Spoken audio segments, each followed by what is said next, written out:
NEET की तैयारी को लेकर के प्रतिदिन हम लोग एक नए क्वेश्चन से आए हुए क्वेश्चन से एग्जाम्पल बना करके उस पर कंसेप्ट क्लियर कर रहे हैं।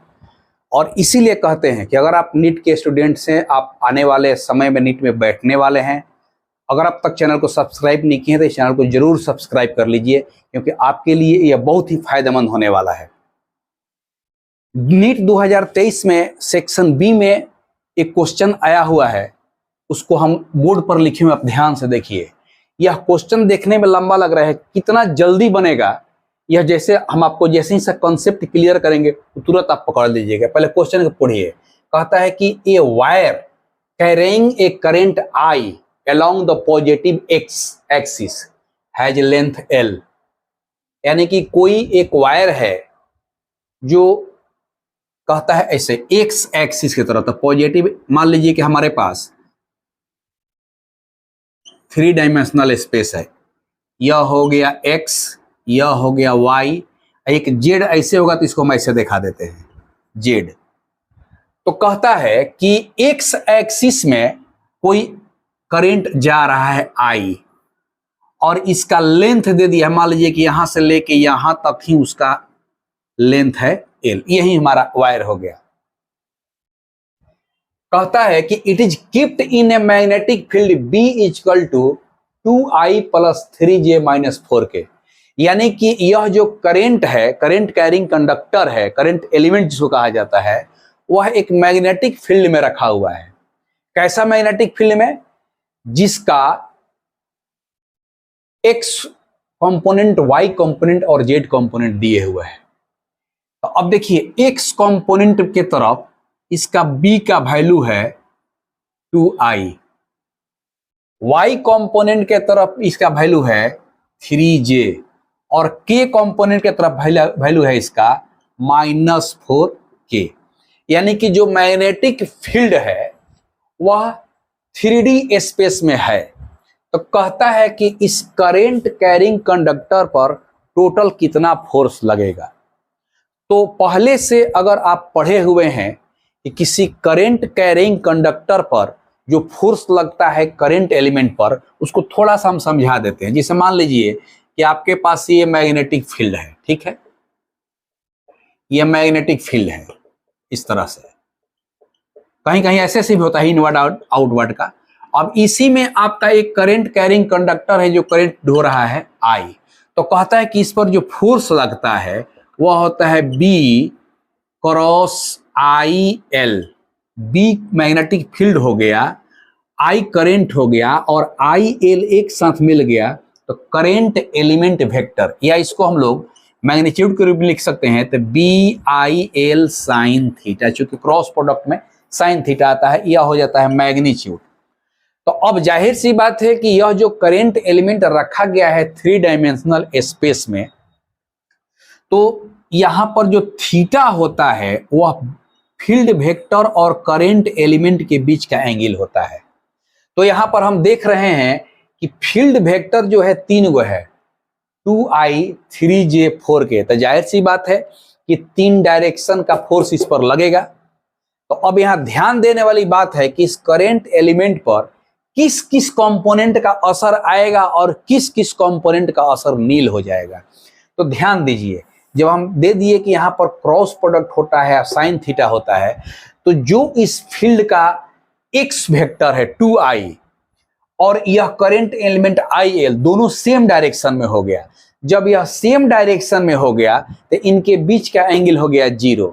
तो जाहिर सी बात है कि इस कंपोनेंट के कारण, माने कि फील्ड वेक्टर के x कंपोनेंट का कोई असर इसके फोर्स से रिलेटेड नहीं होगा, माने कि इस कंपोनेंट के कारण इस पर कोई फोर्स नहीं लगेगा।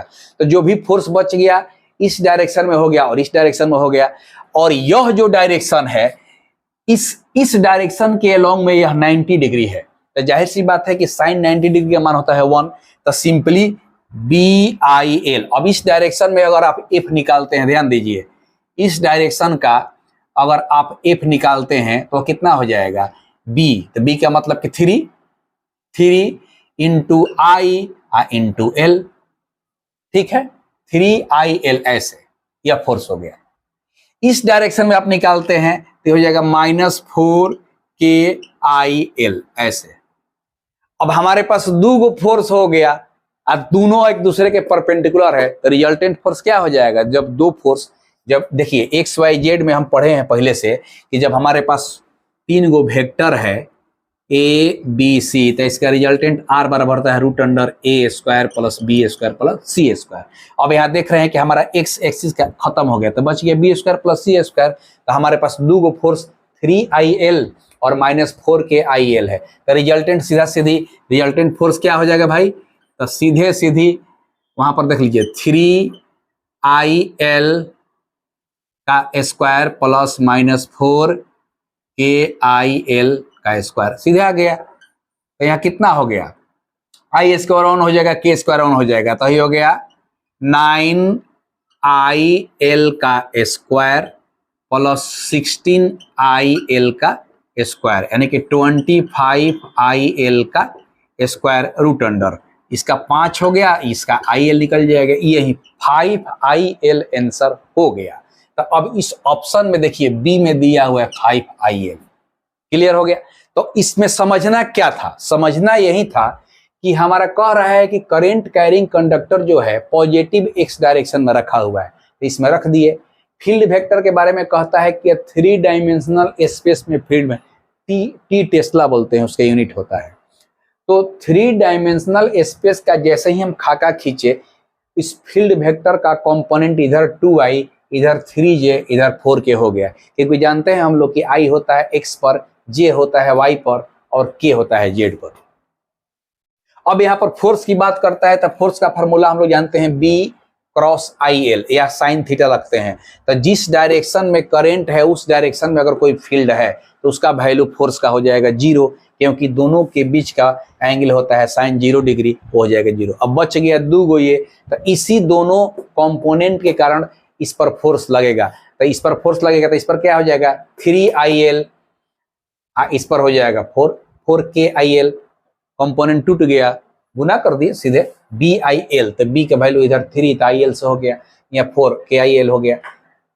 3J, यहाँ देखिए J लिखना भूल छूट गया है, 3JIL 4KIL, यहाँ पर 3J यहाँ लिखना है, JIL + 4KIL हो गया।